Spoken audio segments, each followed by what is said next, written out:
Pengungkapan komplotan tersangka perampokan terhadap sopir truk yang dilakukan oleh anggota Unit 1 Subdit Jatantras Polda Sumsel ini masih terus dilakukan pengembangan lebih lanjut. Berdasarkan pemeriksaan yang dilakukan sementara ini, para tersangka yang sudah ditangkap telah sebanyak 7 kali melakukan aksi perampokan dengan modus ngaku sebagai anggota polisi di berbagai lokasi wilayah Sumsel.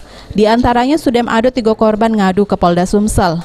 Menurut Kabid Humas Polda Sumsel, Kombes Pol Supriyadi, komplotan ini dewek dipimpin oleh bekas polisi inisial EN yang ini jalani perawatan di Rumah Sakit Bayangkara Polda Sumsel karena mengalami luka tembak.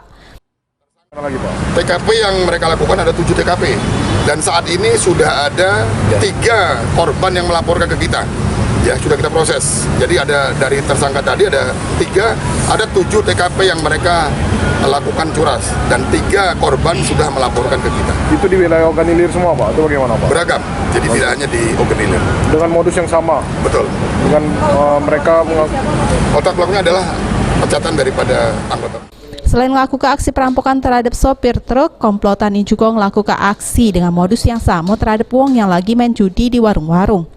Selain ketika dia mutar, kelompok ini sudah mempunyai niat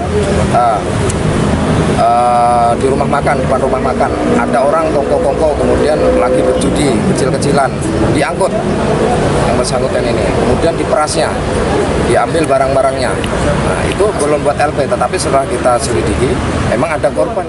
Penyidik Subdit Jatantras Polda Sumsel ini masih terus ngembangkan penangkapan komplotan perampok ngaku polisi ini guna nyari adoi dugaan keterlibatan oknum polisi jero kasus ini. Firman Hidayat, PAL TV.